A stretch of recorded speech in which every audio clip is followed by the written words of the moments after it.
there, I'm Cassidy Cash. Welcome to That Shakespeare Life. This week is an episode of our series called DIY History, where we try out games, recipes, and crafts from the life of William Shakespeare. The advent of paper arrived in Europe with the printing press in the 16th century. Paper, as we know it today, was made in Shakespeare's lifetime from bits of plants or sometimes bits of fabrics. One common paper was linen paper, which we explore in another episode of DIY History if you'd like to try and make some of that for yourself as well. But for centuries before the advent of paper, parchment was the main material used for writing on. One famous example of parchment's durability is the Dead Sea Scrolls, which was written on parchment and lasted for centuries. Parchment was made from animal skin, usually goat or cow skin, that's tanned down very thin to make parchment. By Shakespeare's lifetime, it was still used alongside paper, but much like parchment paper that you'd cook with today, the parchment of Shakespeare's lifetime had a variety of uses besides just being something you could write on. Today, we're going to explore one use found in Hugh Platt's book from the 16th century titled Jewel, House of Art and Nature. This book was a how-to manual for a wide variety of lot of things, but today we're going to read the recipe that Hugh writes for how to make parchment paper transparent so that you can use it for a window. Apparently, you could use very thin parchment in place of glass on your windows for your home. We're going to explore his methods and try out for ourselves whether or not this really works right now on DIY History.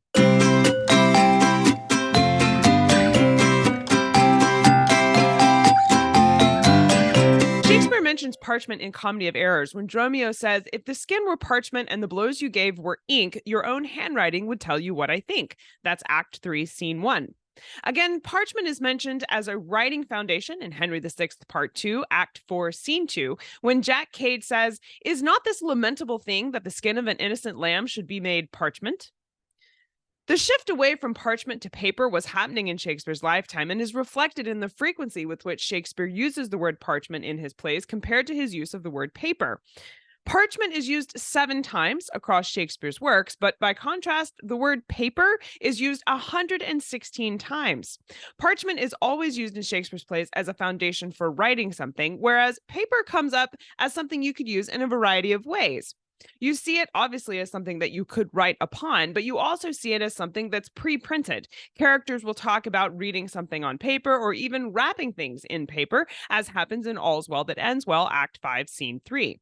There's an entire world to be explored here about history of parchment and paper from Shakespeare's lifetime, and I unpack a lot of that history for you in the bonus history guide that goes along with this activity available on Patreon. So if you want to learn more about the history of paper and parchment, check out the Shakespeare Educator tier on Patreon, which I'll link you to in the show notes below this video. Today, parchment paper that you cook with is usually made from vegetable cellulose, but if you check out a fine art store, you can find animal skin parchment made from goat or cow skin, just like they had available in the 16th century. This is my parchment paper that I'm going to be using today, and you can see it's much thicker than printed paper or even notebook paper. This is made from animal skin, and I'll link below to the website where I found my parchment, but you can also check out your local art supply store, which should be able to hook you up with the real thing. For this activity, it is important that you use real parchment, not parchment paper that you'll find at the grocery store. Once you have your sheet of parchment, Hugh's recipe tells us that we need to scrape the parchment very thin with a knife, but you must first wet it very well with water. Now, Hugh's instructions aren't clear here whether it's the parchment or the knife that needs to be wet with water first, but later he refers to letting it dry, and the it he's talking about there is the parchment paper, so I'm going to assume he means the parchment needs to be wet with water first before scraping it.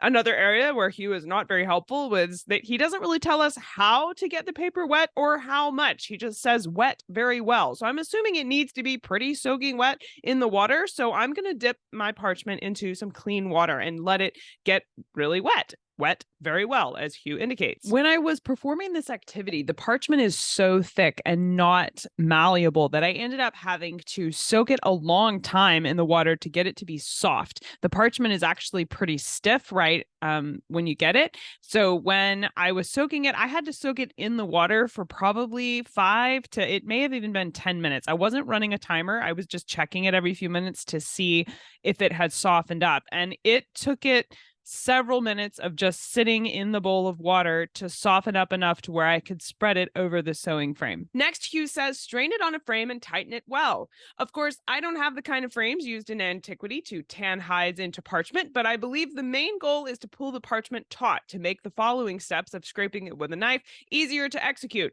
So to keep my parchment stretched tight, I am going to use a sewing frame for one sheet of parchment. Naturally, this isn't nearly enough to make a complete window the way Hughes suggests we might be able to use this parchment when we're finished, but it's plenty big enough that we'll be able to evaluate the see-through quality at the end and make a determination about how well this might work for a window. So I think it'll work for this exercise. I started out scraping this with a large kitchen knife because I thought that would cover the most surface area and be the most efficient way to do this. But as I was scraping it, I realized that my kitchen knife actually wasn't very sharp and it wasn't getting very much done. So instead, I switched to my husband's box cutter, and the box cutter was so pointy on the corner that it was trying to poke through the parchment, and that didn't work really well either. So I removed the blade from the inside of the box cutter and scraped the flat side of the razor blade along the top surface of the parchment because I wanted the parchment to get thinner over that section. This worked much better. And I scraped over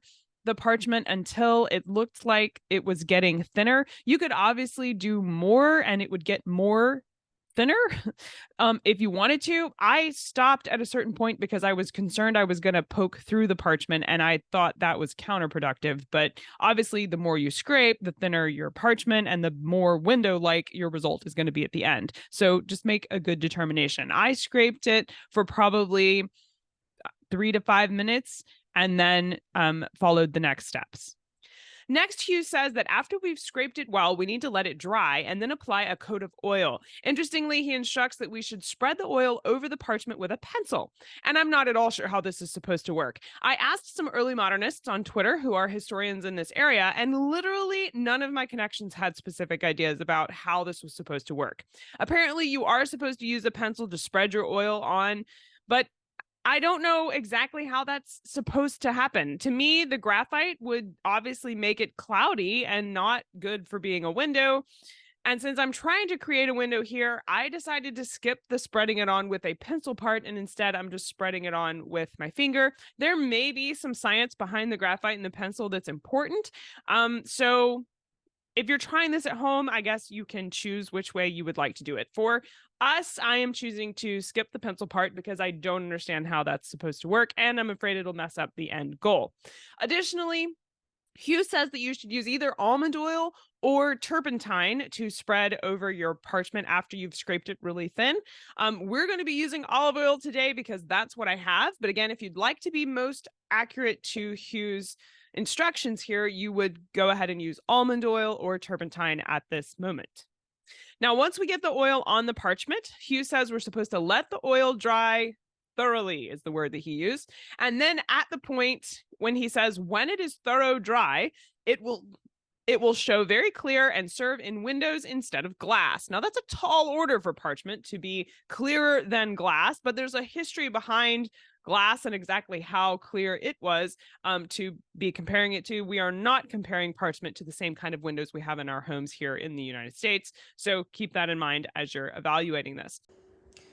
So you can see that the part we scraped is a different texture than the outside that we didn't scrape and apply the oil to. And when you hold it up to the light, it does work. You know, it's transparent if you think about, you know, compared to the rest of the parchment. Now, obviously, it's not nearly as transparent as window glass, but if your point was just to let in the light and protect yourself from the elements, you could see where this might substitute for a window. I could definitely see it being functional that way.